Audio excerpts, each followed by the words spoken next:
All right, let me make sure I have everything. Suits, check. Laptop, check. All my plugs, blah, blah, blah, check. All right, bathroom bag, check. Recording gear, check. Obnoxious, know-it-all attitude. Definitely have that. Do you live, eat, and sleep the hotel industry? Looking to brush up on your game? You've come to the right place. Welcome to No Vacancy, the hospitality industry's #1 podcast, with your host, Glenn Hausman.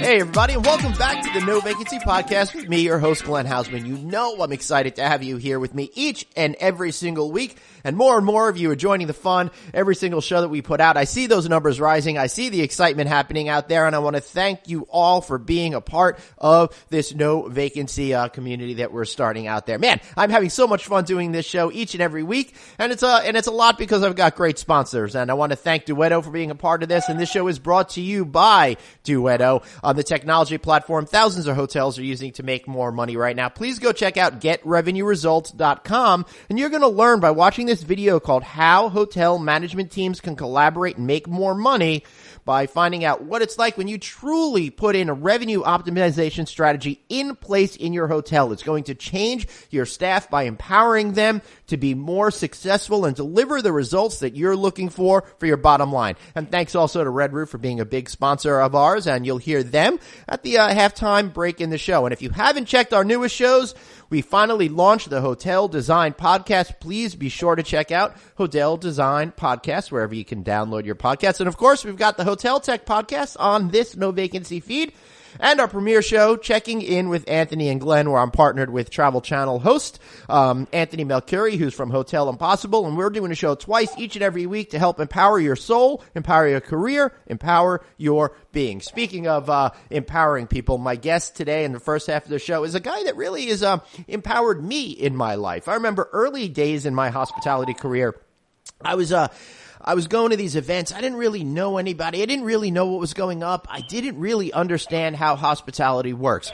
But then I met Calvin Stovall. No, he didn't really teach me how hospitality works, but he taught me something more important that's become the centerpiece of my career: stage presence. I saw him speak. I was blown away by him. I said, one day when I grow up, I want to be like Calvin, so I'm psyched to have him aboard with me today. Calvin Stovall, how are you today? I am fantastic, Glenn. I am doing wonderful. Thank you so much for having me on your show, man. And thanks for those kind words. I really appreciate it. Yeah, dude, man, let me tell you something. You really affected my future. I'm like, I saw you up on stage. It must have been the late 1990s. You were working with, Hilton at the time. And I believe you were working in marketing, and I want to say it was with Homewood at the time. Yeah. And by the way, you know what? I just did an interview with Jim Holthouser. I think I'm going to pair it with this interview that we're doing today. I think that's going to be a great old school Hilton episode. And cool. Yeah, seeing you up there on stage just said to me, wow, this guy knows what he's doing. He knows how to connect with the audience. He knows how to motivate people. He knows how to get people excited. And that's why I think this past year you're out there. You started your own business. You're now the chief experience officer with iconic presentations, doing speeches all over the country. What's it like being a full-time professional speaker out there with with someone who's got so much experience based in hospitality? Oh, I love it. I love it, Glenn. It's a great experience. And you know what? I just love, as I say, spreading the gospel of hospitality around the world. You're right. Homewood, Hilton, my years there actually helped me hone my presentation skills. And I'm just so passionate about customer experience, customer service, and it comes through on the stage when I Yeah, well, my audiences, man. It's in my blood, man. I bleed this stuff. Yeah, it sure does. And I feel like it was a little bit in my blood. And you kind of like pulled it out of me. And for anyone that sees me speak around the country, a lot of it goes back to this quintessential moment where I'm like, wow, maybe I can do this too. And I got to tell you, Calvin, I'm speaking all over the world right now and doing these great things. Heck, I feel like I wouldn't even be able to do this podcast series if I wasn't inspired by what you were doing up there on stage. So sorry to be kissing your ass so much. I just can't help it.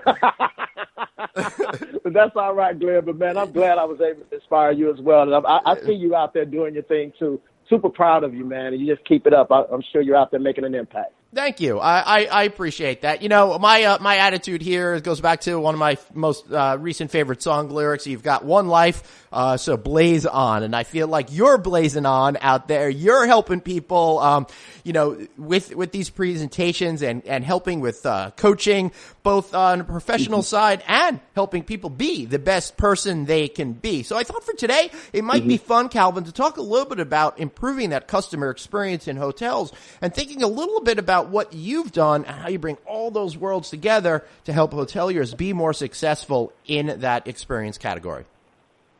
Yes, well, Glenn, you know, I think it's a lot. You know, I think all of us can agree there's a lot going on out there from a competitive standpoint. You know, so much disruption. You got technology going on, changing customer needs and desires and so forth.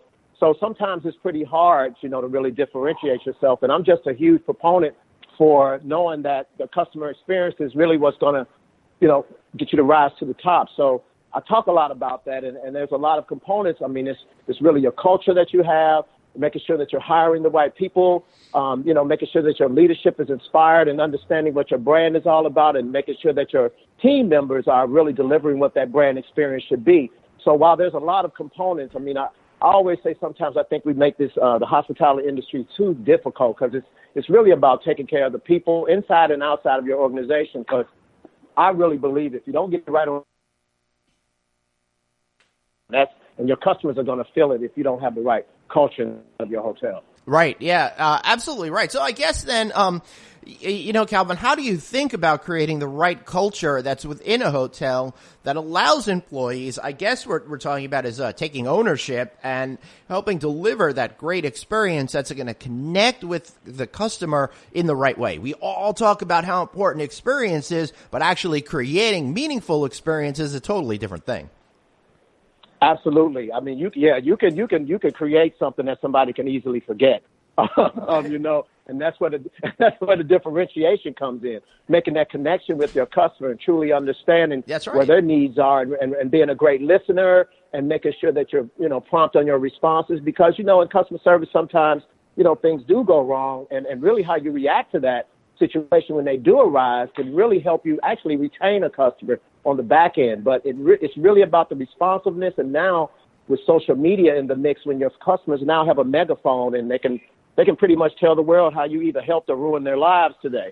Yes, that's absolutely right, Calvin, because I recently just blasted a particular hotel, something I usually don't do for ruining my life, by charging me a resort fee that I thought was incredibly unfair. But I happen to think resort fees in themselves are BS. But I think that they lost me in this particular thing because they charged me this money. You know, and then they were kind of nasty about it, and they didn't even respond to any of my thoughts on social media. So not only has that hotel upset me, but they've actually set me down the course of making sure that nobody I know ever stays at that hotel again. So yeah, good for you, hotel. Right. You got my $15 a night, but even if I get one person to not stay there for one night, you've lost a whole lot more money than you'd ever have earned from me. And you know what? I talk about that, Glenn, in my presentations. I talk about you never, ever know who's walking up to that front desk. You don't know how much influence they can have out in that social media space. You know, I'm sure you heard about that guy that had, I can't remember which airlines it was. I think it was United. And they broke his guitar, and they didn't know he was a performer. And, I mean, he actually made a video about it. And, I mean, they lost millions of dollars because of that video, and probably a lot of potential customers and current customers because of that video. So I always tell them all the time, you just never know who's in front of you. So you want to make sure that you're taking care of that customer. And then again, if something does go wrong, make sure that you fix it and be responsive and make sure you follow up and take care of it. It's a big deal. Yeah. Calvin, why are we still talking about this after all these years? You know what, Glenn? I don't know, but I do think what's happened is I think because the market has become so competitive, and people are trying to squeeze profits and really trying to get more out of the people that they have. I think what's going on is people are not investing enough time in training and really developing the people that they have. I think they look at training as an event as a one-time thing. They do it and then it's done. But you got to continue to train your people, and you got to continue to make sure that they understand what the customer is looking for, how they can better connect. I just think now people just aren't investing the time into that as much as they should be, because the market is moving so fast and things are so changing so rapidly. You got to make sure your people are on top of those things. And that's why I think we're lacking. And with the wave of millennials coming in and things of that nature, so there's confusion around how you can engage those people as well. I just think people are just not putting the time and money into that area of training.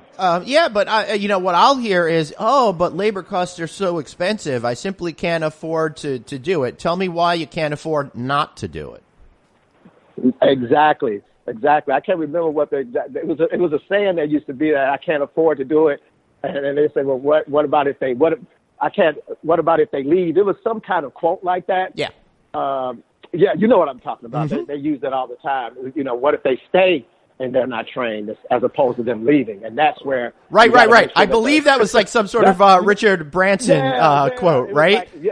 Right. It was like, what if they stay? Yeah. I don't train them? But how does that impact it? Yeah, it was. Yeah, I knew I would get it right eventually. Right. But that's the same premise there. You have to invest in your people, particularly the younger generation with the millennials. They want ongoing training. They want to stay engaged in that way. They look for continued development and things of that nature. So, usually it's usually younger people that comes into the hospitality industry. And you got to make sure that you have those trainings and that continued development in place. Yeah, I think Calvin, when I look back on the last 10 years, and I say 10 years specifically because I'm thinking about the millennials that are coming into the workplace. I used to be annoyed that they had a different work ethic kind of a thing. And I wouldn't say ethic, just a different way of approaching work and how they are productive in work. And I used to say, well, they should do it the same way that I had to come up. I should change, they should change the whole way that they're about in order to appeal towards us older people that are already more established. And I was thinking towards, right. the baby boomers. I had to, be a supplicant to the baby boomers and do X, Y, Z to appease that group. But the millennials didn't seem to do it. And there seems to have been a lot of confusion there. Almost, I think, a standoff between the different generations on how things should be done, rather than breaking down the real reasons why there are generational differences and trying to connect with those people and make better, more efficient ways of communicating with those folks to engage them, to inspire them, to get them to be the best employees that they can be. Am I making this problem up, or you see this? You've seen this issue too. No. So how do we actually get people to think differently about this? I think you are dead on. I think that's why you've seen such an increase in like these diversity classes and generational differences. Workshops and things of that nature, because you do in a lot of places, you might have up to 4 to 5 different generations in one organization.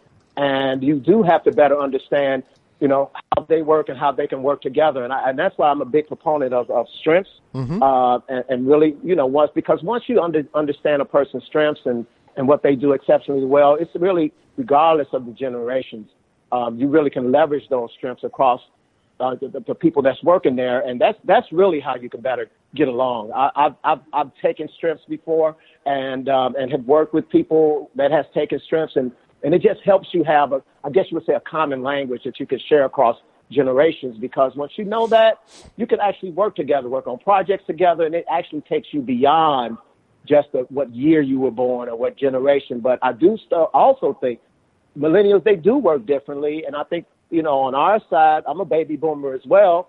You have to kind of adjust and really understand that their way may not necessarily be the way you did it, but if the result is still just as effective and great, I think that's a wonderful thing. All right, I take great umbrage at you saying that you're a baby boomer. There's no way that you're a baby boomer. Maybe tail end of Gen X, but not a baby boomer. Come on. I am a baby boomer. I'm on the later end of it, though, man. No on the way. Later end. All right. I don't understand that. You look insanely youthful. I got to get whatever you're having. So I think I'm looking much older than you these days. All right. So you know what? My secret is I shave my head so you can't see the gray hair. All right. If I show up at a conference next time with this shaved head instead of this gray mop top that I got in here, now you understand exactly where I get that from. All right. So Calvin, we're talking about those generational differences, but I think though, then we've got to figure out a way to come. And you've put together, what you call the iconic framework to help organizations achieve and maintain iconic status in the eyes of their customers. So how do you break down, if you're in a management position with some folks that might be approaching the job in a different way because of either cultural differences, generational differences, whatever, and get them to be as successful as they can possibly be within the body of who they are? I'm a little clunky on my wording there, but I think you're getting at what I'm saying. Yeah, I think I am. I think the biggest thing is always tell people everybody has strengths, and everybody should be comfortable wherever they're working, being their authentic selves. And, everybody's unique, everybody's different, everybody brings a different skill to the table. And I'm all about connectedness. One of the quadrants in the framework that I've developed is all about connectedness, not only immersing yourself in the customer experience itself and understanding where your customers' needs are, but also the connectedness with one another. I talk a lot about internal customer service, and one of the things that you want to make sure is, yes, you got to take care of your external customers, but really the magic happens when you also understand that the people that you work with every single day, your peers and the people that are looking to you to deliver whatever it is that you're supposed to deliver, they're expecting you to do that. So you also have internal customers as well. So I also talk about the inside of the organization and how that magic happens because, research shows that actually 70% of your brand is actually derived from what your customers experience from your employees. And that's why I talk a lot about being such a proponent for the inside of the organization, because that's where you're going to make the magic happen. And if you're coming into an organization and you really can't, you got to be able to connect with the team. And that connection is going to help you better work with your team, but it's also going to transcend into how that customer feels that experience as well. So how do you connect with your team in a way that actually resonates with the folks that are on staff? Hey, you know what? I just talk, and I know it's hard today in this organization because we kind of live, particularly if you're talking about a younger generation. Right. We live in this soundbite society where it's just comments, text, Snapchats, and quick downloads and things of that nature. But I think you got to have conversations, and even today it's even difficult. You look in a restaurant today, everybody's got their heads buried in their phone, and they're not engaging. And I think the best way you can do that, you got to talk to people. I don't think you can really motivate, engage, inspire unless you are connecting with the people that you work with, or if you're a leader in an organization, taking time to get to know the people that you work with. I mean, when you're a manager and leaders, most of the time you're spent in meetings, and you're not, if you're in meetings all the time, who's left to guide, motivate, inspire, coach, and reward these folks? You got to be out there getting to know who the people you work with. And I'm not saying trying to get into people's business too deep, but you should know simple things like their birthday, if they have kids, things of that nature. When people know that you care about them, you're going to get the best out of them. And that's what I truly believe. Yeah, I think you're definitely preaching what needs to be said here. One of the things that I find interesting, talk about that disconnecting from the guest experience. I find that a lot of hoteliers at the property level don't stay in a lot of hotels, so I feel as if they don't really understand what their guest experience is truly like. Do you see that issue as well? Yeah, I do, and I think that's a gap. I think there's some research that was done, and they found that I think it was a high percentage, like 80% of executives felt that they were delivering an exceptional customer experience, but then they asked the customers, and it was like 8% of them agreed. It was a huge gap, and one of the things I think why that is the perception that they are. But if you're not walking in your customer's shoes and truly understanding what that journey is like, there's no way you would know. And so one of the things I always propose to leaders, why don't you just show up make a call to your call center or to your hotel, just blindly try to make a reservation, check into one of your hotels, stay there and see and do the entire experience and walk through the customer's eyes, and you will know whether you're on target or if you're missing the mark. But that's the only way you know. And I know sometimes you get research, you can get to do some surveys and things of that nature. But I think the real empathy comes in when you walk in your customers' shoes and actually experience what it is your customers go through. Yeah, man, you're totally right, Calvin, because one of the things that I see, and I'll equate it to to my career as opposed to the hotelier's career. For me as a journalist, broadcaster, that sort of thing, I have blind spots. I can't necessarily see things. I think I'm doing things absolutely great, but it's when somebody that cares about my success says, hey, you know what you're doing? You could be doing X, Y, Z better. All of a sudden, it wakes me up. It makes me realize that I've been too close to it and that I need to pull back and get more of that 30,000 foot view of my business in order to make real change. So I think you're right. You're onto something. So, how can we do this effectively and efficiently without spending a whole lot of money? Just stay in your own hotel or stay in someone else's hotel? What would you do? No, I would. You know what? I would do two things. I guess it depends on where you are with your hotel. But I would just say if you're a management company, stay in a couple of your properties, and you'll find out where, like I said, whether you're hitting the target or you're missing it.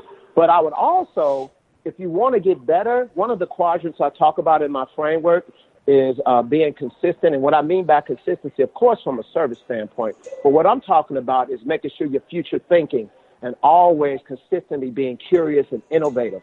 So I would always also say, go to some of the brands or some of the other, even outside of the hotel industry, that are delivering exceptional customer experiences, and what things can you learn from them to incorporate into what you do every day?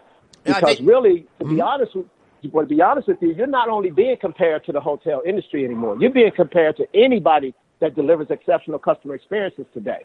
And you got to look outside of your own box sometimes. Yeah, that's absolutely right. I hear a lot of people talking about Zappos and their great customer experience, for example, and they're definitely taking what they've learned from feeling comfortable working within that ecosystem as a customer into other places of their lives. Mm-hmm. That's absolutely sure. All right, so here's one idea, management companies, based on what Calvin was just saying. Maybe you guys could do some sort of, GM swap program, right? You get 20, 30, 40 hotels, whatever it is, send one GM as a guest, send all your GMs to guests at another hotel within the system and have them look at it in an unvarnished way. And then perhaps that they could have a one-on-one private conversation with that general manager to bring back some of the observations that they made. I think it's a great way in order to get everybody to kind of be on that same page when it comes to being able to deliver exceptional customer service. I think that's a great idea. I love that GM swap. That's a great way to do that. Well, I thank great you. Idea. I appreciate that, Calvin. So what are some of the other big topics that you're out there talking about every week when you're on the road giving speeches? Well, I really talk a lot about. Well, I'm a huge music fan, Glenn, and so a lot of my keynotes actually I use. Music themes, you can use people that, like the Elton Johns of the world, because I do talk about, how you can be iconic and sustaining your brand over the long haul, because we all know musicians who, are able to keep their fans engaged for years, even decades, and some just totally disappear. So I talk a lot about how you can use some of those themes and some of the things those artists as well as brands have used to keep themselves out there in the marketplace, like the long-term BMWs, Amazons, and things of that nature, Starbucks, Southwest Airlines. So I incorporate music and using themes that other organizations and some of the things that they've done to actually keep themselves out there in the marketplace and stay cutting edge. As far as that, I talk a lot about, iconic leadership and really making sure that you're, spending time with your team, making your employees raving fans. I think I've gotten a nice little mix of music and also, real life examples, having been in the industry for about 25 plus years in the hospitality industry and, and 20 years branding and marketing. It actually gives me a great foundation using some of my life experiences as well as some of the things that are going out there in the marketplace and marrying all of that together to really put together a really exciting and engaging presentation for folks that I'm in front of on a frequent basis. So how do you, what's to you is, the essential elements for creating a presentation that gets really people to sit up, be engaged, notice, but more importantly than that, take those lessons home with them? I feel like a lot of times once people get back to the day-to-day life, they forget some of the important things that you're out there distilling for them. Yeah, and that's true. So, what I like to do is make sure that, you can stay in contact. Most of the companies that I speak to, they have a way for me to continue to send them additional information.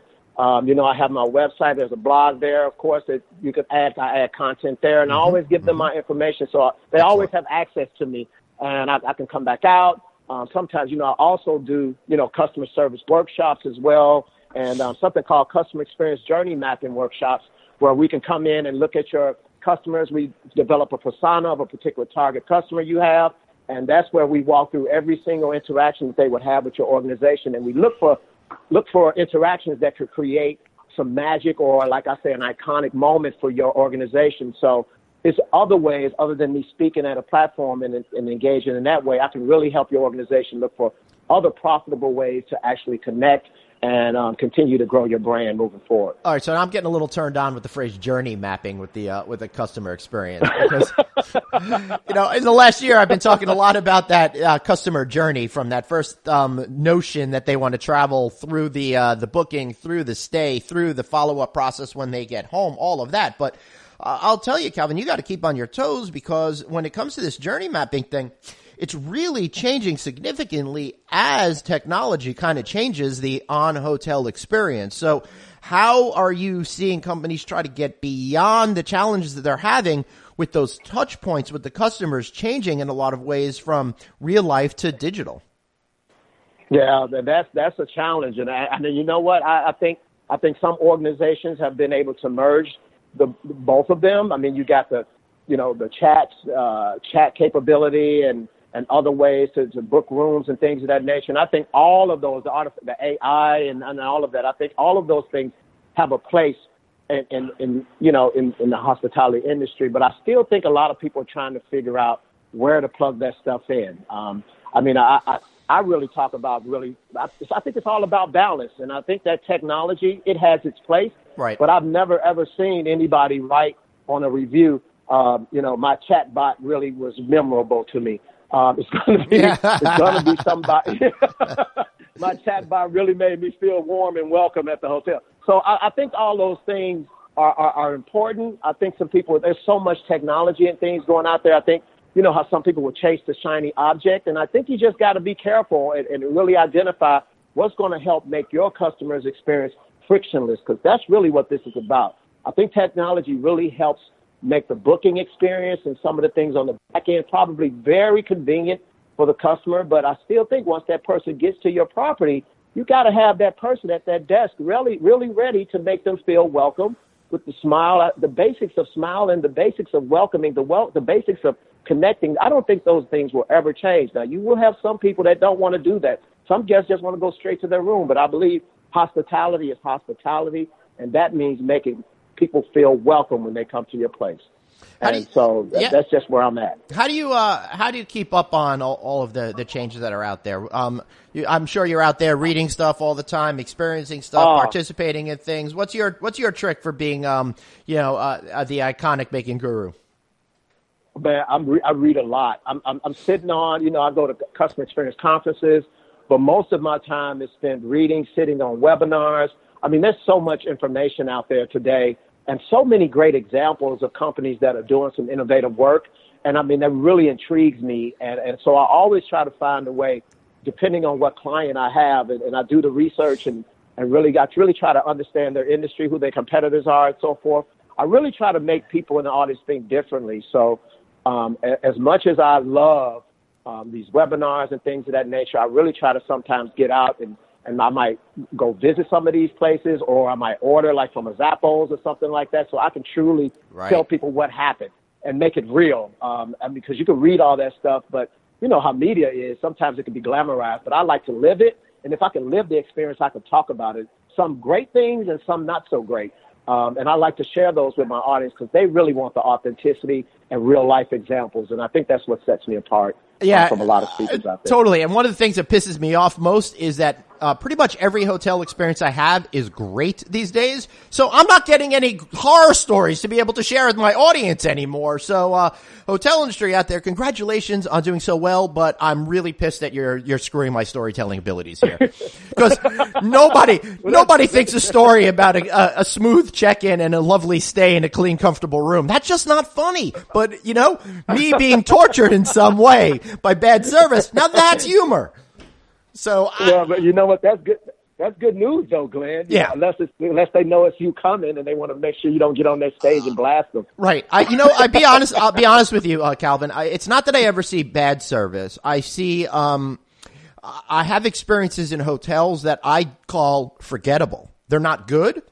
They're not bad. Exactly. They just don't connect with me at all. And to me, that's the worst. Because at least if I have a horrible experience, I'll remember the name of the hotel and I'll share it with people. If I just have a forgettable experience, it's like I never even stayed there. I've had experiences, Calvin, where I've stayed at a hotel several times and I'm like, this place looks familiar. That seems to me the worst sin that you could make. Yeah, that's a blend in. That's what I call the sea of sameness. Yeah, that's a great way of putting it. This is why you're a professional speaker. You got all these great terms. That is the sea of sameness. It's when there's really no differentiation. I mean, you can lay on all up, you can snatch the brand name off of the building, and you probably can't tell the difference of who is who. And so that's why that the people that are inside that's engaging with the customer, that's where the differentiation is going to come in. Because you can copy the lobbies, you can copy whatever carpet, furniture, whatever. You can copy those things, but you can't copy authentic people really connecting with those guests. And so that's where the magic is going to happen. That's right. And Calvin, one of the things that I say very regularly, both on the show and on stage, is like, I'm not going to go back to a hotel because I think you picked out a great lamp. Yeah, it's important, but I've never come back and said, hey, you've got to see this lamp. What a great experience I had turning it on, turning it off. But what I will say is this incredible employee named so-and-so did this for me, or I made a connection with this person because they did X, Y, Z. That is the way, in my opinion, that you create those iconic moments that stick with you forever. Exactly, and that's why I mean, your listeners are listening right now. My biggest advice for you, please just try to make the experience as frictionless as possible. Make it as smooth as possible, and if a customer has issues, if they want to talk to, make sure you're accessible. Because that right there is a big one. If you want to hurt the customer experience, if they want to talk to someone, a manager or somebody in a leadership role, make sure that they can get to them. Accessibility is huge, and it actually really will help, the brand really believe your customer believe that the brand really cares about its customers. That's right. And empower your people to make decisions as well. If they got to go through 3 or 4 people to make a simple decision, that really can burn a customer. And so you want to make sure they're empowered, but to do that, you got to make sure they're trained properly, and it's all connected. Yep, it sure is. And I'm saying something that I've said multiple times, but if you've got a select service hotel, focus service hotel, for example, what is that morning breakfast person doing? Why aren't they talking to every single person? Shouldn't the GM be walking around communicating with people? It's your one great shot to talk to everybody. That, and if you have one of those manager receptions at night, I think that's a great opportunity to get real, honest feedback, especially in the morning when people haven't had their coffee yet. Yes, in my Homewood days, man, that's what we were. I'm talking about advocates for that, and we pushed for that to make sure that host or hostess was out there communicating, talking to people, connecting with people. And I mean, I know now the brand is doing exceptionally well. Yep. But I mean, I think that's why my roots at Hilton, man, really helped me be able to really understand the importance of hospitality and what it really takes to make that customer experience stand out. And we pressed hard on that because you're right. If you have a breakfast area or something like that, that is the best opportunity, because sometimes people will skip the desk and go right to the room if you have that kind of capability. Yep. But most people are going to stop down there and get that cup of coffee or grab that snack on the go. And that is a fantastic opportunity to at least say, how was your stay? Or even if your housekeepers and your housemen are out there if a guest comes out there, you say something. Say something. it just makes a huge difference in the experience. Yep, it absolutely does. All right, Calvin, before we wrap up, any final thoughts before I let you take it away with some good, wholehearted, shameless plugs to promote yourself? The last thing I would just like to say, man, is, first of all, thank you so much for having me on the show. And I really appreciate you giving me the opportunity to share some words with your listeners. My last thing I just want to say, man, I think we have a leadership, I don't want to say deficiency is not the right word, but I really think that we need some strong leaders out there, particularly to really help grow the hospitality industry staff. I know there's labor challenges and all that stuff going on, but let's really work on trying to retain the great people that you have. And what I mean by that is making sure that you show that they're cared for, they're loved, and you care about their professional development and growth, because I think we lose a lot of good people to the hospitality industry because we're not doing those things. So whoever you bring into your organization or your hotel, you want to make sure that you're hiring the right leaders, because that's really going to make a big difference in this whole customer experience journey. Yeah, totally. And to paraphrase, a phrase that we said earlier, what's it costing you to have a good leader, but what's it costing you if you don't have the right leader in there, right, Calvin? Absolutely. You got it. Yeah. You might. Go on, please. Oh, go ahead.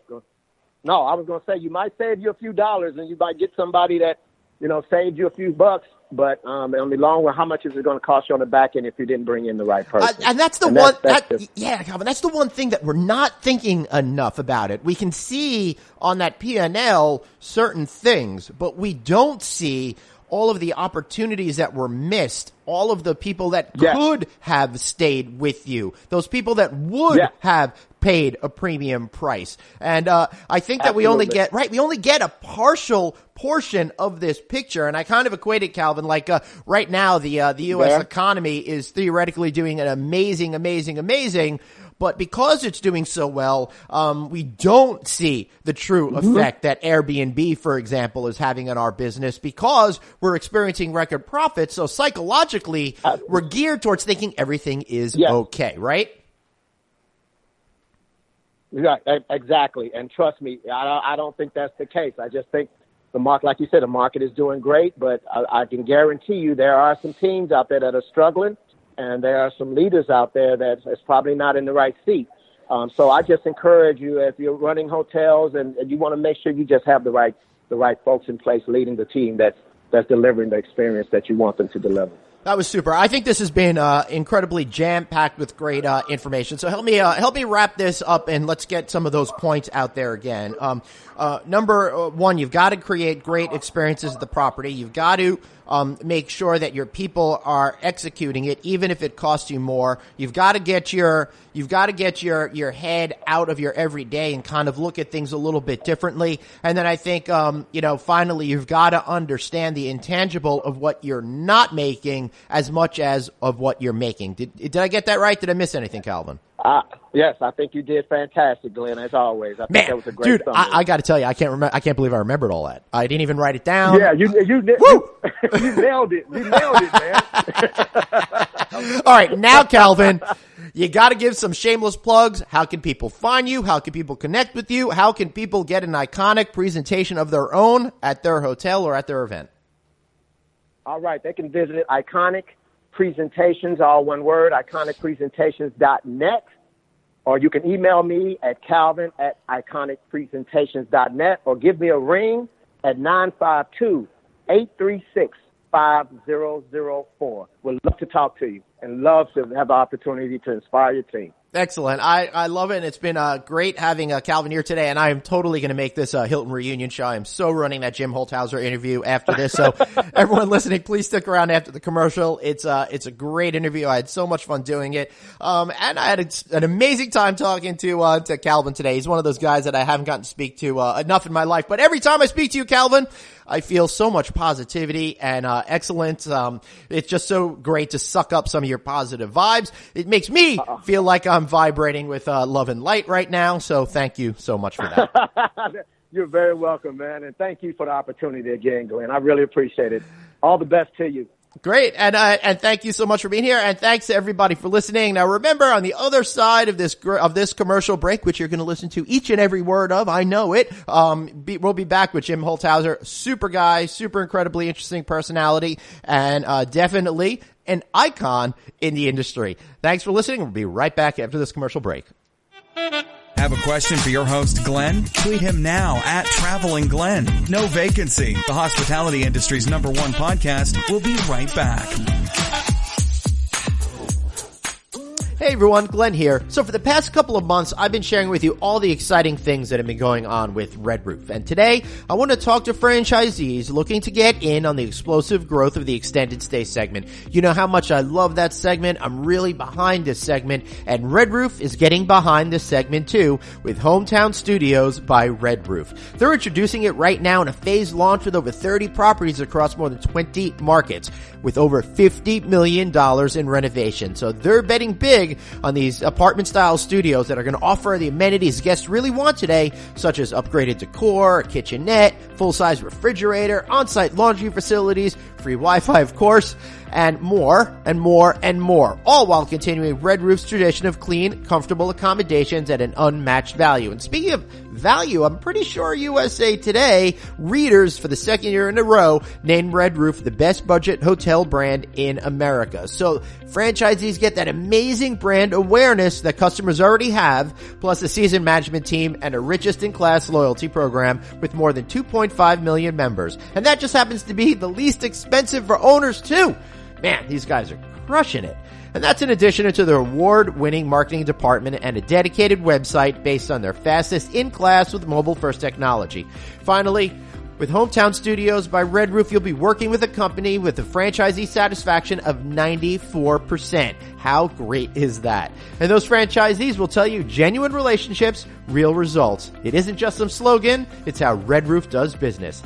Get in on a new way to extended stay. Visit redrooffranchising.com or give them a call at 888-473-8861. That's 888-473-8861. Back to the show. It's No Vacancy, the hospitality industry's #1 podcast with your host, Glenn Hausman.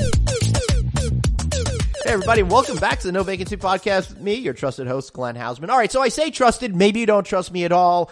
I don't know. I'm hoping that with this interview, you guys will, you'll trust me, a lot more. So today I'm excited because I have someone that I'm going to file under the industry icon file. Now, I'm sure that he's going to disagree. Well, maybe he won't. We'll find out in a second.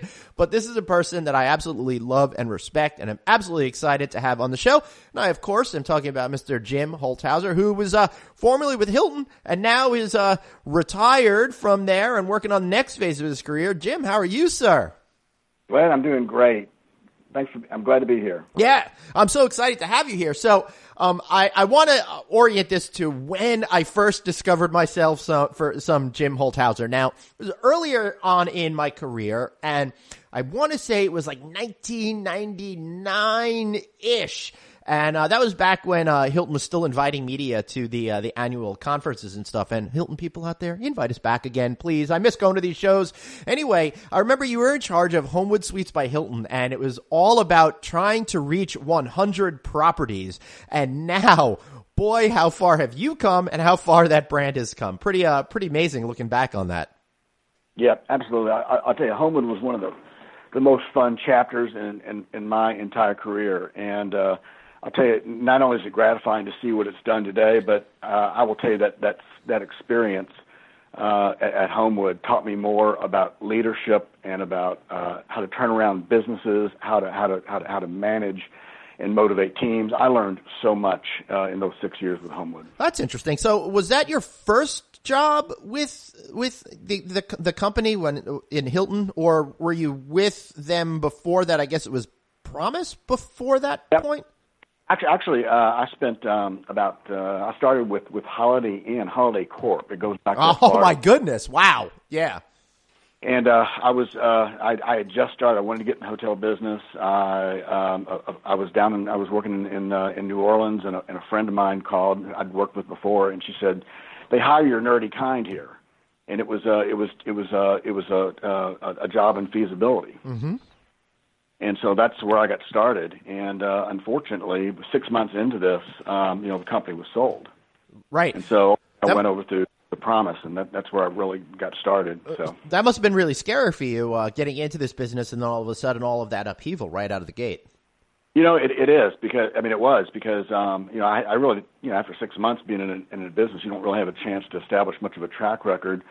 We just bought a first house. My wife's a pharmacist. She'd just gotten licensed to practice in Tennessee at the time. So yeah, it was kind of scary. But ultimately, I went over to Promise and thought we'd give it a shot. We intended to maybe stay a couple of years.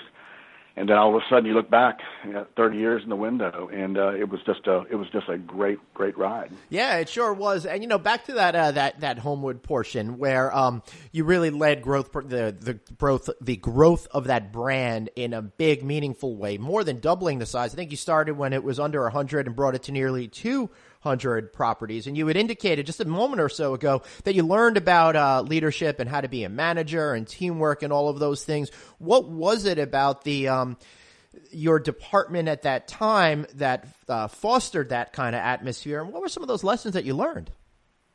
I think when I took Homewood, this may not be exactly right, but I think there were maybe like 40 or 50 hotels and had just maybe one or two or three in the pipeline. It was a brand that was going nowhere fast, right?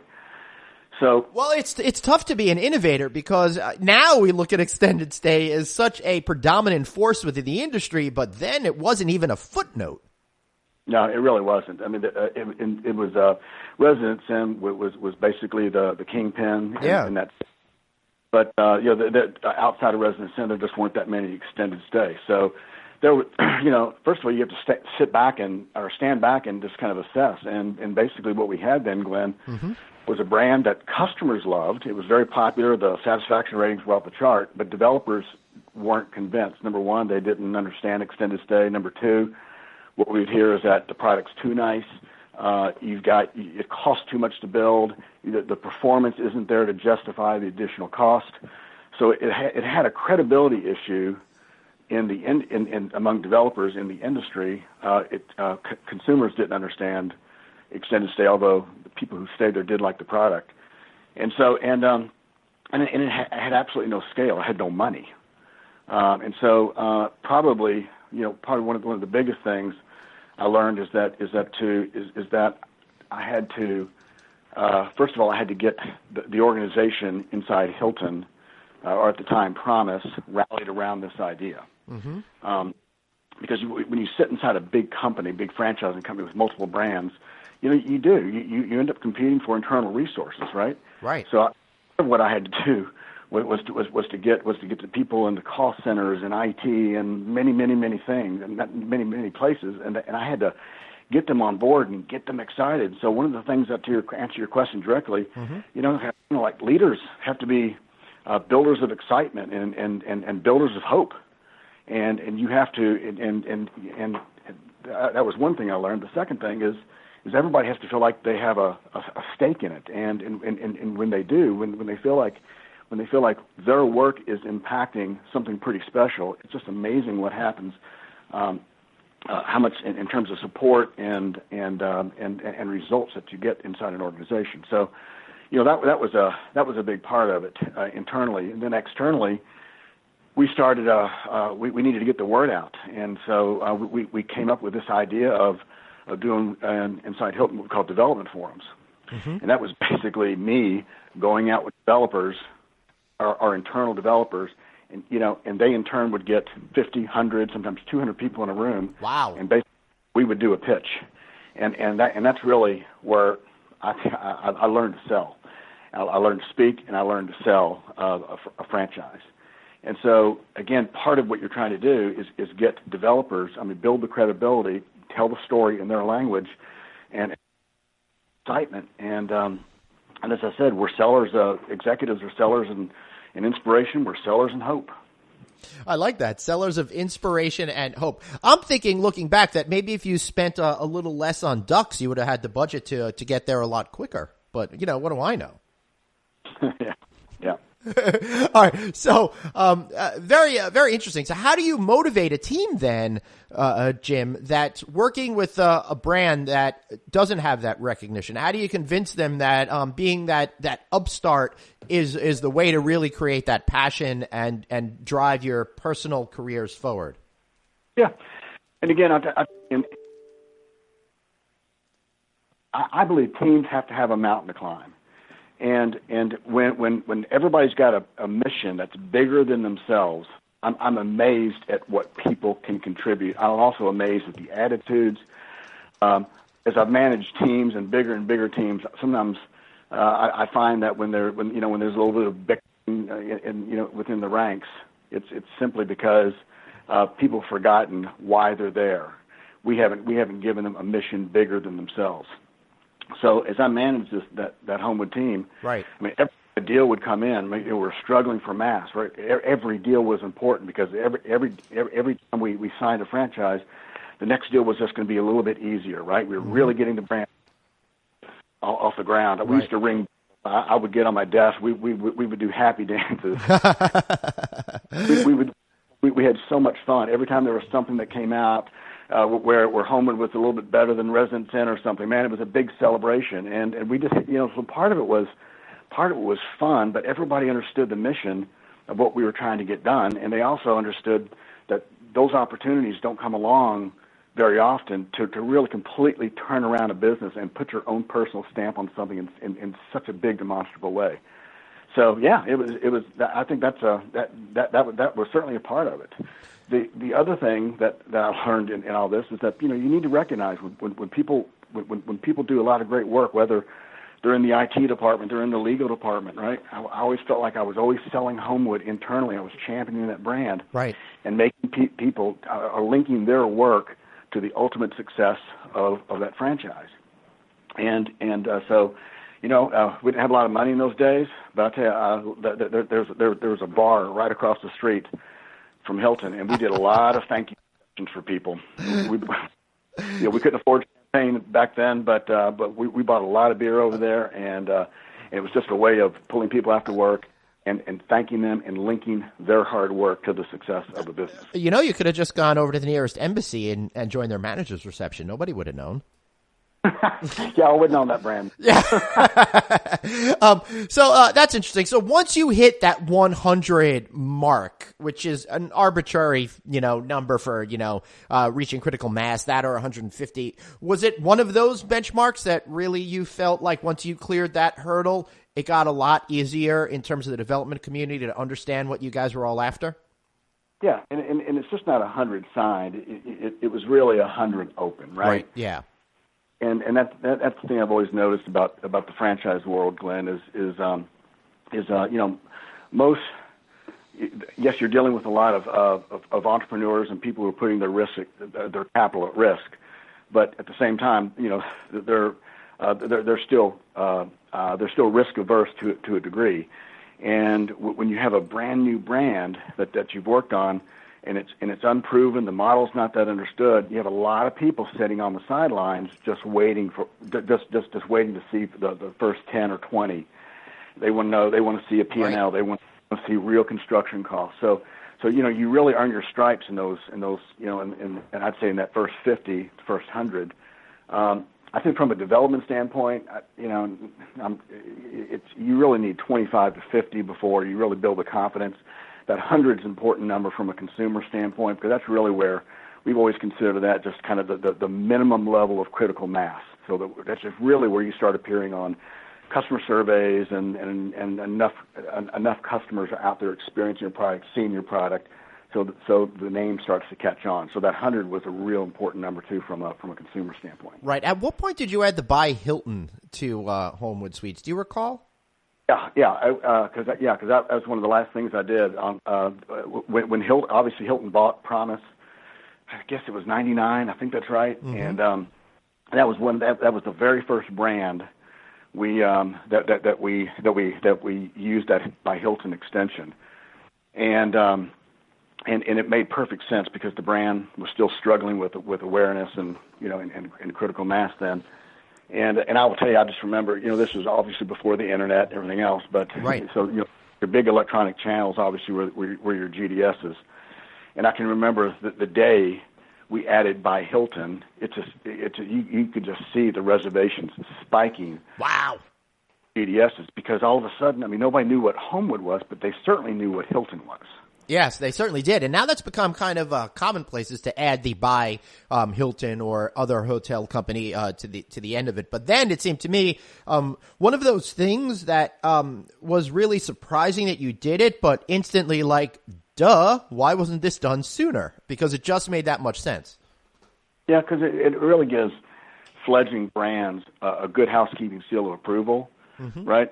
Because if the endorsing brand has great equity and awareness and trust with customers, right, then that trust gets extended to the other product. And the reason we went with by Hilton, because as we did consumer research back then, that was the clearest way we could communicate to customers that this isn't a Hilton, it's something different. It just happens to be owned, right, and supported by Hilton. That's really what you wanted consumers to understand, because if people drove up and they're expecting a full-service Hilton with a bar and all kind of meeting space and spas and everything else, they're going to be very disappointed, right? Right. So it's really important that you get that extension and that nomenclature exactly right. Yeah, it makes sense. So then you went from Homewood over to Embassy Suites Hotels, which you had worked at a little bit prior to the Homewood experience. In that time that you were running that brand from 2005 to 2009, I also recall that you started to change it. You did next gen prototypes with a little bit less emphasis on that massive atrium that you had there to bring construction costs in line. Am I remembering all of this correctly? You are. Listen, man, I'm amazed with the number of people you speak with. How good your memory is. Hey, thanks. So Embassy, had also some growth challenges, and so the guy I worked for at the time, Tom Keltner. Oh yeah. I want you to go. I mean, I just love Tom, and I worked for him for 10 years. Great mentor, and probably one of the finest executives I've ever met. He asked me to go over to Embassy, and at first, I was having such a good time with Homewood, but Tom's one of these guys, you just never wanted to disappoint him, right? Right. So Embassy also had some growth issues, and what came out of that kind of era of my career was this new kind of reinvented, recasted prototype. So, Embassy is such a well-defined, consistent, highly differentiated brand, probably one of the top differentiated brands in the industry, right? With its suites and the cooked order breakfast and the manager's reception, the atrium, it has all these all these unique elements. So the trick was to figure out how to recast the brand and make it much more efficient and affordable to build, right? Without jeopardizing that consistency and the experience across across that system. And I'll tell you, Glenn, if we hadn't had the courage to take this up to that point, this clear winner, right? We had courage to change it. I'm not sure Embassy would be around today. Wow. That's a pretty serious statement there, Jim. But I totally understand where you're coming from, because those giant atriums were incredible and luxurious, and you still have them in some of the older properties. I think most notably Phoenix and is it Tyson's Corner right near the headquarters that just recently went through a renovation. I think that finished in June-ish. July-ish, right? And so I look at those old properties, and then for you to want to make a strong case to be, the hotel development project of choice for owners within like urban markets, you simply can't use up that kind of empty space that's not generating any profit. I mean, the reality is in this business, I mean, growth is king. Yeah. I mean, not just from the perspective of the franchisor and a public company, right? But you got to continue to put your brand in locations that customers want, right? If you ever want to build share of wallet and loyalty with them, you got to be where everybody wants to be. Right. Embassy had the same issue that Homewood did. It just didn't have a great pipeline. People weren't building them. Owners were afraid of them, right? I mean, everybody knew the great performance story, right? But when you build an all-suites hotel, there's a lot more upfront cost So it takes some convincing. It takes a little bit of selling and cajoling, and a lot of good data, right? Before we build these things. And so what we heard from hotel developers was they weren't interested in building these atriums that you had to heat and cool. It was so much non-revenue producing space. Right, land was getting more and more expensive. Sites were smaller and tighter, and again, I can just go on and on with the size of the suites and everything else. But the point is, had we not had the courage to reinvent this thing and figure out how to blend the experiences of a new generation with those grand old boxes, right, with these broad, sprawling, soaring atriums, I just don't think Embassy would be where it is today. And I've been away from Hilton for about 9 months now, but when I went the last time I looked, it had the biggest pipeline of any upscale or upper upscale hotel brand out there. So maybe with DoubleTree. Right. I guess then the question for you on this particular topic, Jim, is where does the idea come from to reinvent what had been a brand that was doing okay, and like literally going in and changing a lot of what its essence is all about? I mean, yeah, it takes a lot of courage and strength, but it also needs to be. You also need to be able to read the future to make sure that the CEO is happy at the time. Yep. At the end of the day, and you have to start with hotel developers, because when all is said and done, if they're not willing to build, it doesn't matter how good the concept is. So it really has to start with that audience, and you've got to have something that's very, very compelling and affordable and exciting to them. After you do that, you make a change. You can typically figure out, how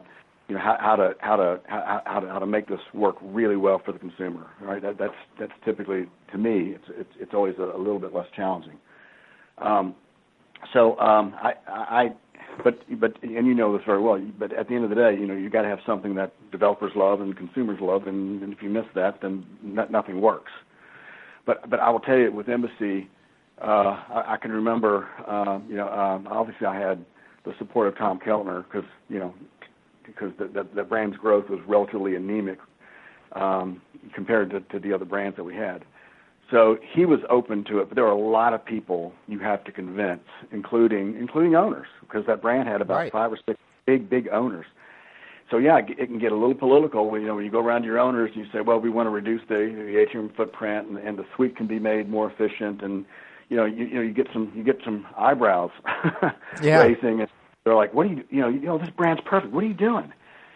So it's the just getting that buy-in with a very successful, highly established brand that was also a little bit of that was some work, and it took a little bit of time. And then, in fact, to this day, that's why we call it. I think it's still called Design Option 3, because we had some owners who just like John Q. Hammonds when he was alive.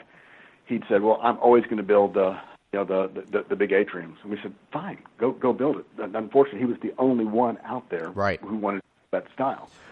But to be fair, he also developed a whole lot of them, from what I recall. Yeah, gosh, it was like 30-something. I mean, it was like 30, 35. It was a very, very large number, and he did a great job too. Anyway, it's that was an organization. You have to get that organization rallied around the need for change, and then after that, you go back to work. And I think we did a great job with Embassy. I mean, when you walk into one of those, that design option 2, that new prototype. I mean, there are architectural and design ways of making things look big. When the footprint is actually smaller. We made sure we used lots of natural light. The water elements were there, the greenery. So there are all these things that could tie a new generation of product to something that we built, 20 years ago. So I look at that as a very successful exercise. It took a lot of work, and a lot of smart people worked on that and weighed in on it, but ultimately I think we got it to a great spot. Yeah, and if you want to know a little bit more about the great spot it's in right now, I highly suggest everybody check our April 27th interview with Embassy Suites' global head, Alan Roberts, also one of my favorite people in the industry, so be sure to check out that particular episode. But Jim, your story really starts to, cooking with gas from this point, because after you were the SVP of brand management for those respective brands, you went ahead and you became SVP of the global full-service brands for a few years, overseeing a whole lot that was going on for I guess it was DoubleTree, Embassy, and all of the other full-service brands as well. So what was your role like there, and what was that transition like from being in charge of a single brand to all of a sudden having a portfolio that you need to take care of and make sure all those people that are within that ecosystem remain happy and, want to keep doing more and more stuff with you? Yeah, well, first of all, it's it's like anything else. The job was a lot bigger and a lot more complicated because there were more, but it was also during a big heyday of international expansion. Right.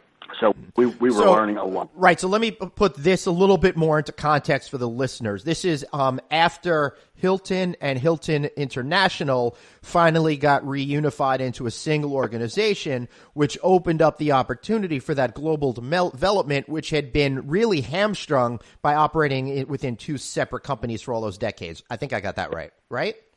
Yeah. Perfect. Okay. Cool. Perfect. So by that time I think I could go and kind of expand what I was focused on, because at that time I thought it was in pretty good shape and it was selling well, and it's always been one of, between Homewood and Embassy, it's always been, those two brands are always kind of neck and neck in terms of the top performers in the Hilton portfolio. So that allowed me to go and focus on some other things and work with some other teams.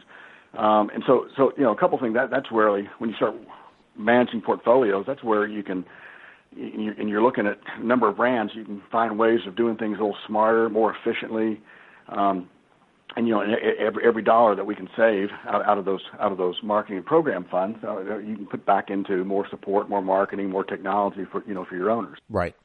So that was a focus, and then the other one was DoubleTree. So I think the DoubleTree is one of the most dramatic brand turnaround stories in the industry, and it just doesn't. And I think because that story unfolded over a relatively long period of time, 15 or 20 years, that it gets missed a lot of times. But when you look at what DoubleTree was, back in the say mid to late 90s, it was really a hodgepodge collection of stuff, and it was positioned as a brand that as a very low cost alternative to other flags.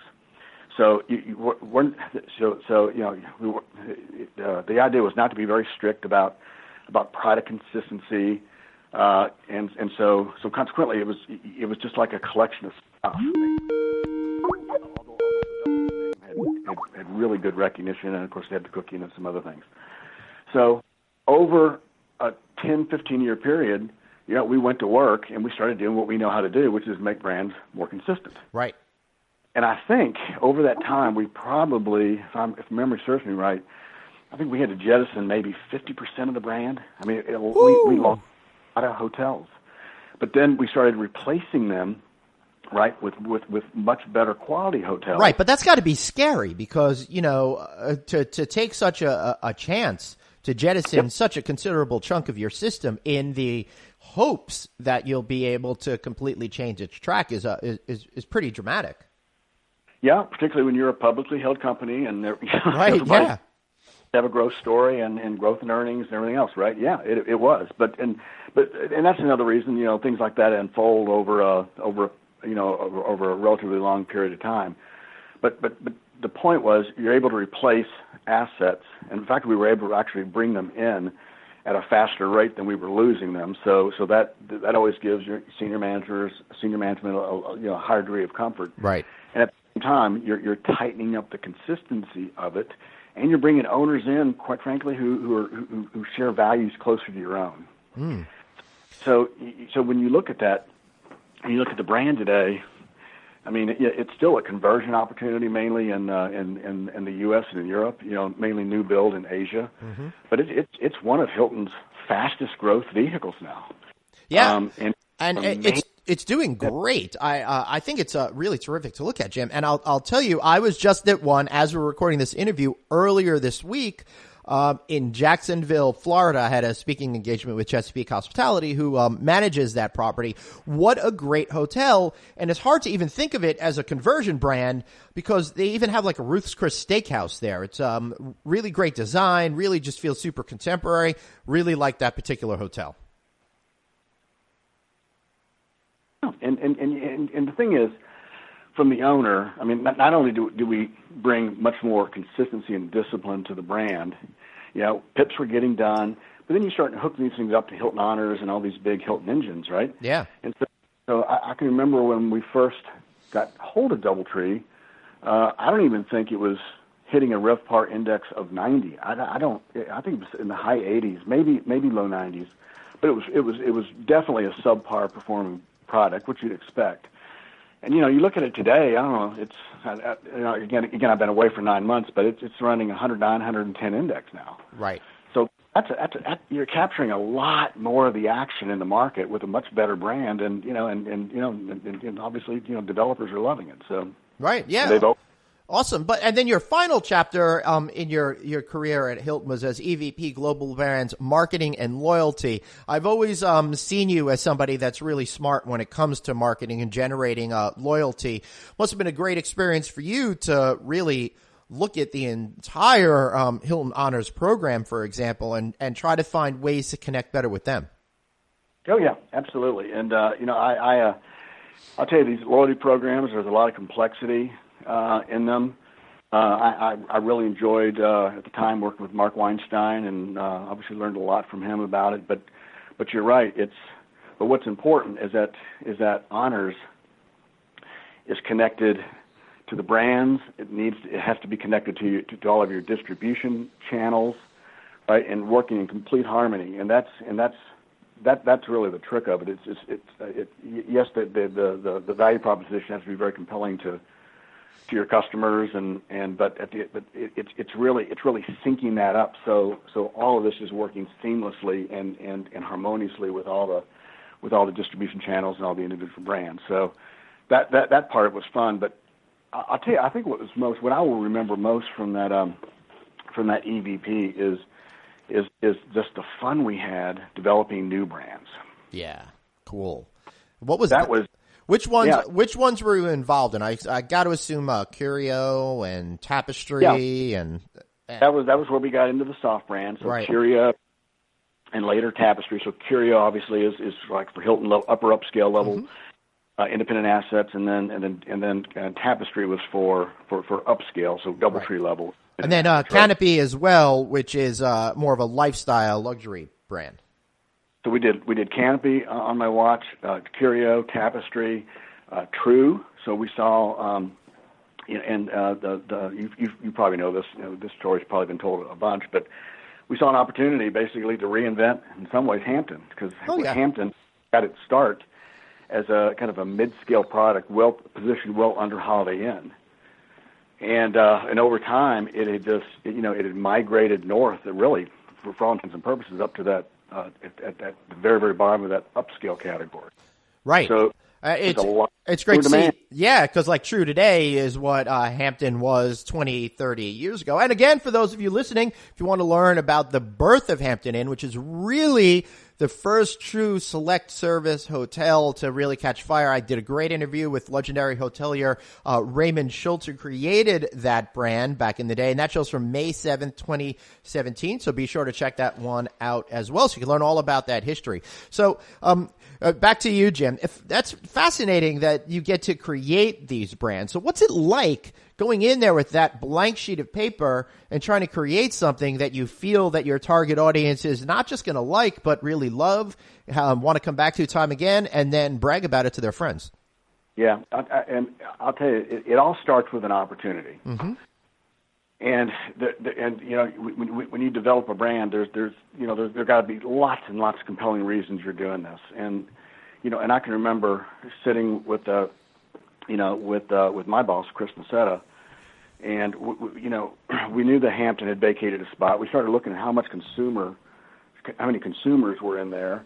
The supply, in our view, was a little tired, and when you went out and spoke to customers, they didn't feel necessarily. They felt they didn't feel necessarily respected based on where they stayed. That's interesting. And people weren't necessarily friendly. I don't mean friendly, but they thought they thought that was kind of like the only place they could afford, and they weren't proud to stay there. So that's one of the things that we heard. Then we started looking at Hilton Honors, and the idea of a whole portfolio of brands is to be able to take customers and lock them into an ecosystem, because you have a product that's perfect for any one of their travel occasions, right? Right. That's the theory. Well, we learned that about 1 in 5 of our Hilton Honors members, our very, very best customers, they were staying in mid-scale hotels, right, in any given year, and we had nothing to offer them. Wow. So it was and I don't know, I think we counted them up. We used the all the consultants we had initially. It was like 18 million new customers we could acquire. It was a way of gaining more share of wallet of existing customers inside the Hilton system. So there are all kinds of really compelling reasons. We knew that competition was very tired, and so you go to work and you talk to customers and you figure out exactly what they're looking for at that price point. You're benchmarking that to competition, and you're looking for ways to basically really stand out. And so really at that segment, Glenn, it's all about just give me a clean bed, a clean bathroom, give me a simple breakfast, and be nice to me. Right. Well, that's what Hampton was built on, right? We know how to do that, right? We know how to do that. Yeah. And I'll tell you what's been amazing, that kind of to go full circle.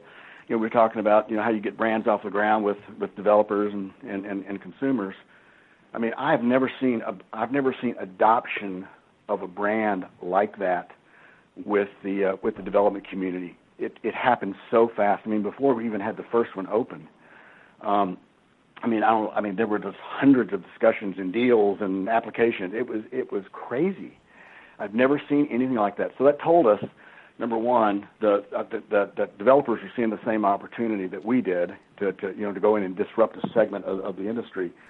At the same time, I think that was a real confidence, a sign of great confidence in Hilton, that it could develop great brands like Home2 and others, and make them successful and lower the risk of owners and their capital. So I took that as great signs, but I've never seen a brand take off like that ever before. No, I've never seen a brand take off like that ever before either. And it's almost the opposite of what you experienced in your early days of Homewood, where everybody was sitting on the sidelines to wait for a proven concept. With True, I felt like it was, I better make a deal now for my franchise, or else somebody else is going to do it in my neighborhood, and I'm going to miss out. And what helps too is the price point, the yes. cost per, all that stuff helped too. And but brands typically, again, it's very normal to struggle for those first 5 years or so while you're proving yourself to developers and consumers. It's a lot of work to get a brand off the ground. So I think True was definitely an anomaly.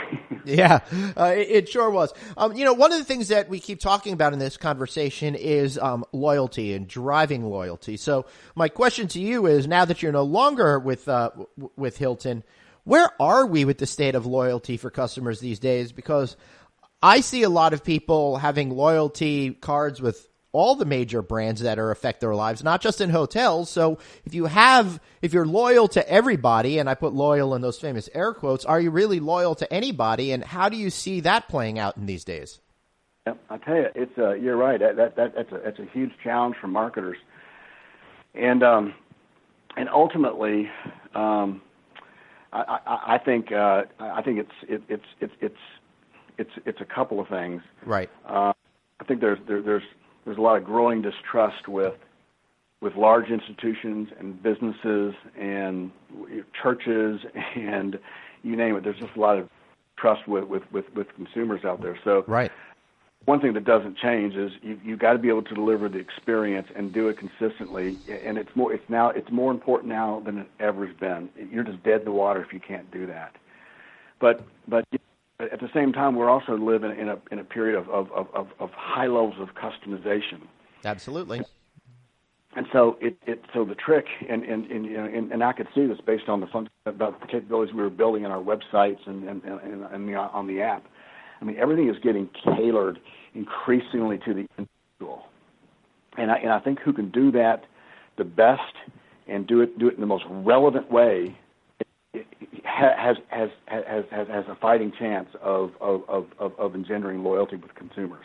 Right. So it's interesting to see how that loyalty is changing now, Jim, because it's not about I'm going to be loyal to this brand or this company, but more about but more to an organization that recognizes who I am as an individual and lets me stay the way that I want to stay when I'm away from home. Yep. Oh no, I completely agree. Completely agree. So, I mean, and again, I can give you some examples. I mean, of inside Hilton, we used to always call it like choice control, right? Right. Customers want maximum. That's how they live their lives now.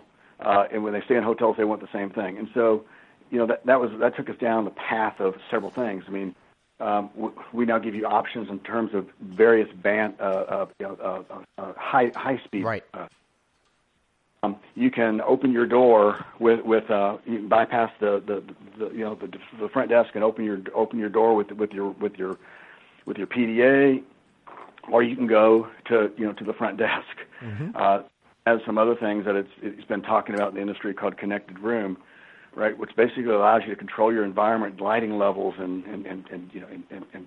temperature, et cetera, all through your PDA. So you're starting to see all kinds of examples of how customers can tailor their experience, to their wants, needs, expectations, and I think that's just going to become more and more pervasive. And it's just not in so that's on the property. I will tell you today, when you're on brand apps and you're on brand websites, the content that you see, right, mm-hmm. is being generated behind the scenes based on what the company knows about you. Right, so if they know you've taken a couple of ski trips, you're going to start seeing images of skiing and ski packages, and you're going to be hearing about Lake Tahoe and specials that are going to hotels there. Right, it's all the offers, the pictures, all the collateral, messaging, everything you're seeing on the website is today is being increasingly tied to the individual. So this idea of kind of a one-size-fits-all, it's gone, and it has to be gone if you want to have any chance of engendering loyalty with your consumer. Right, because one of my other favorite sayings these days is when you try to appeal to everyone, you wound up appealing to no one in these days. Yeah, because I mean that's right. It's a very fragmented base of consumers today, right? Right. I think that's really a clear indication of any maturing industry when it starts to fracture into appealing towards ever smaller types of niche groups where you hope to be able to achieve better loyalty and premium pricing. And you can see this too. I don't know. I mean, I love to read about artificial intelligence, and it's something that's been bandied about. It's getting more and more sophisticated, and that's going to a big differentiator with among companies, but certainly even in the hotel business, as we get more and more sophisticated at figuring out what a customer wants before he or she even knows it. Right. Absolutely. I was going to read up on artificial intelligence, but I'm just going to let my computer do it for me, which I think it'll be a lot easier. Hey, it's easy. It'll know more than you do anyway. Yeah, exactly.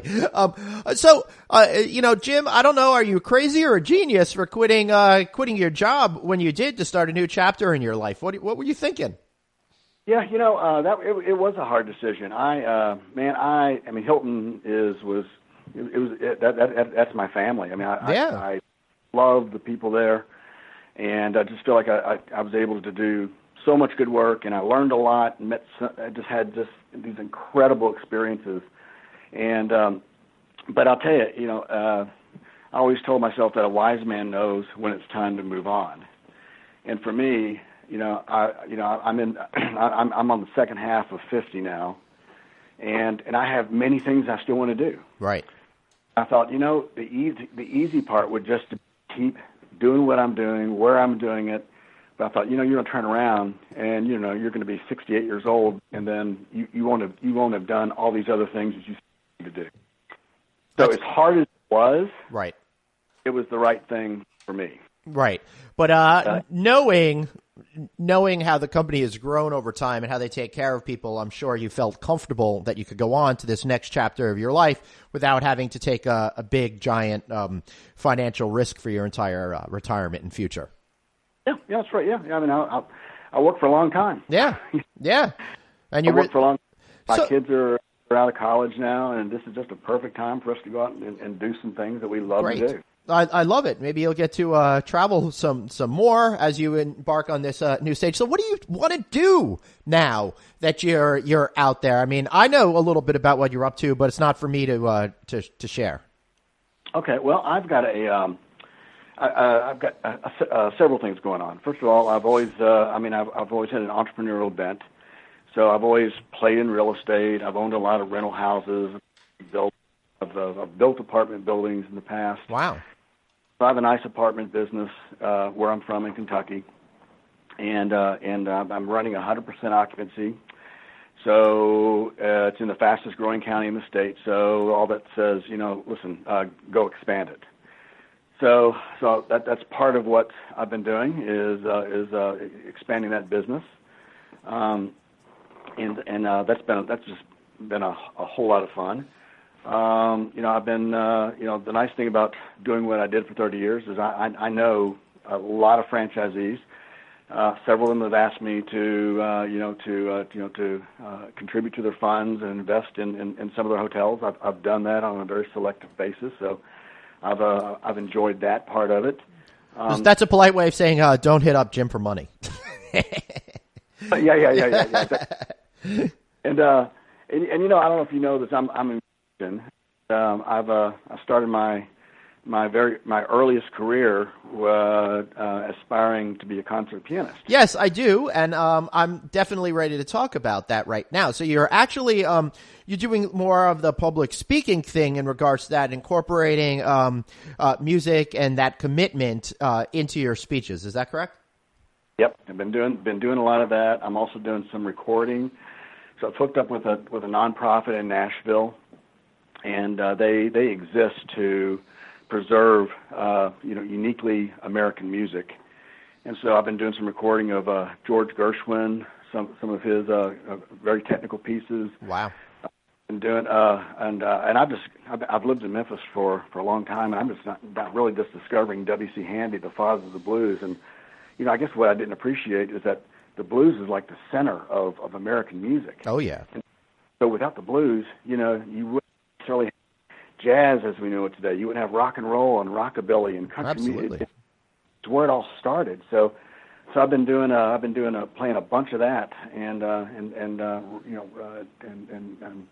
so hopefully I'll have a couple of CDs. That'd be awesome. Now, for everyone listening, you need to know that Jim doesn't just play; he is an accomplished professional that could be playing in anywhere in the world to big audiences. I really feel I've seen you play. I've seen how you incorporated into some of your presentations when you're with Hilton back in the day. I fully believe that you could have had that as your career instead of hospitality. Why did you not pursue music as your full-time love? Very simply said, because I wanted to eat. No, I tell you, in our culture, Glenn, in American culture, it's hard. It's hard to make it as a musician, especially a classical pianist, right? Yeah, particularly in a classical pianist, right? I mean, it's a little bit easier in Europe, and I've lived there a couple times, and it's much easier to kind of have a good life as a musician versus here. It's just very difficult. And so, and the other thing I learned is, I mean, if you really, really want to go to the top, it's 8 8 to 10 hours a day with you in a practice room. Right. And what I learned when I was 20, 21 years old is that, I'm just too much of an extrovert, too much of a social animal. I can't lock myself up in a room for 8 hours and with just me and a piano. It just drives me crazy. And, that for me would have taken the joy out of music. And so, I did the business route, and then one of my speech coaches years ago said, "Why don't you need to combine this?" I'd never even thought of doing that because you kind of compartmentalize your life, right? You need to do this, and at first I was really uncomfortable with it, and it wasn't. I had no fear of playing in front of people. I've done that forever. And so I stood back and said, "Well, why are you uncomfortable? What's making you, what's causing the angst?" Mm-hmm. And it finally dawned on me that you're going to take something very personal, something that's for your soul, and you're going to put it out there for public consumption. And then I'm thinking, oh my God, what if they say, "Oh, that's so corny," or "Oh gosh, can you believe that guy got up and spoke and played Beethoven?" Right. And after I realized that, I thought, well, let's give it a shot. Let's just try it. And I'll tell you, I'd say probably 9 out of 10 of those speeches I do with music results in a standing ovation.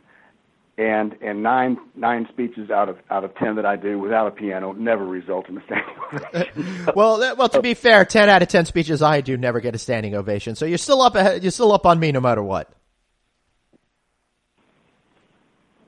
All right. So, then Jim, I gotta ask you before we wrap up here today, how did you manage to stay in a corporation for such a long time? And what advice would you have for people that are looking to empower themselves in their career while working within the confines of a massive global company?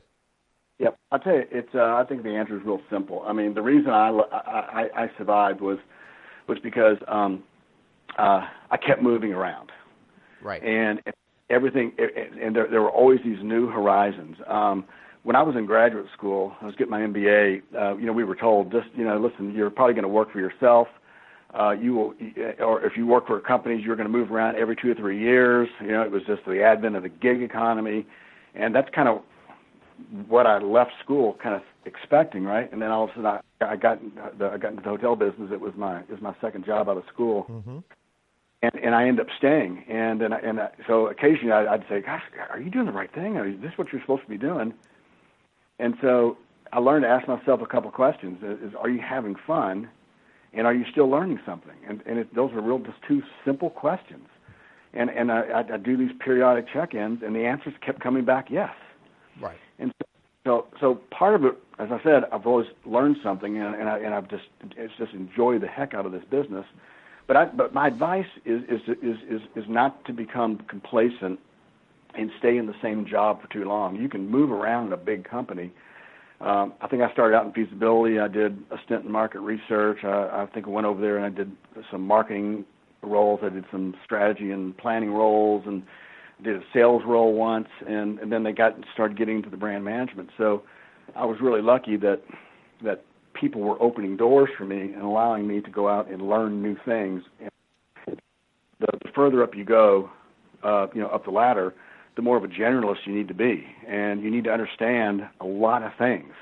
You don't necessarily have to be the smartest person in the room about them, but you got to learn to understand a lot of things. And so my advice is just avoid complacency and keep moving around, keep learning, because the more you know, the more valuable you become.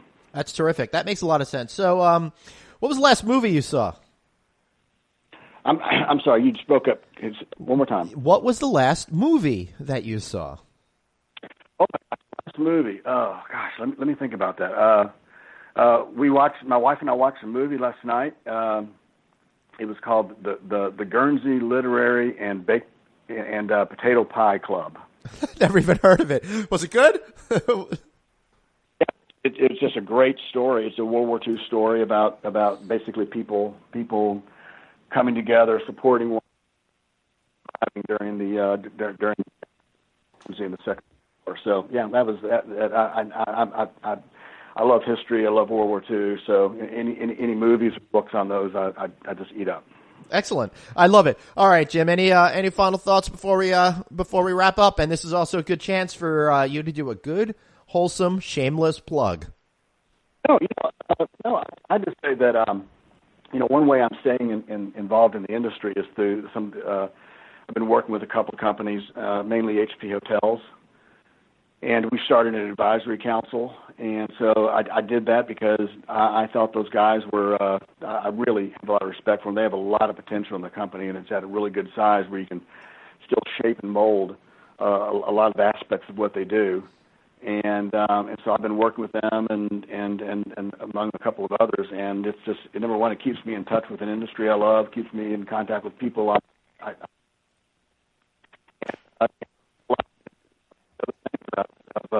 want to do. Beautiful.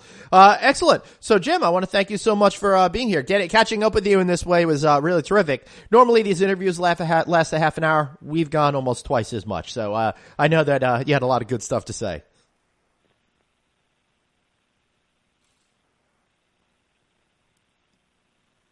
I think I lost you.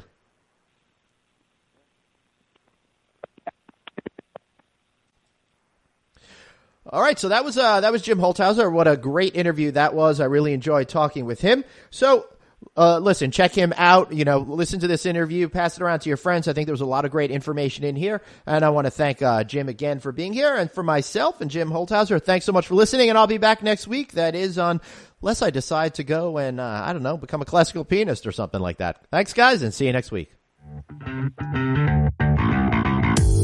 Thanks so much for listening to No Vacancy, the hospitality industry's #1 podcast, with your host, Glenn Hausman, online at rouse.media, on Twitter at Traveling Glenn, and on Facebook.com/Glenn.Hausman. We'll catch you next time.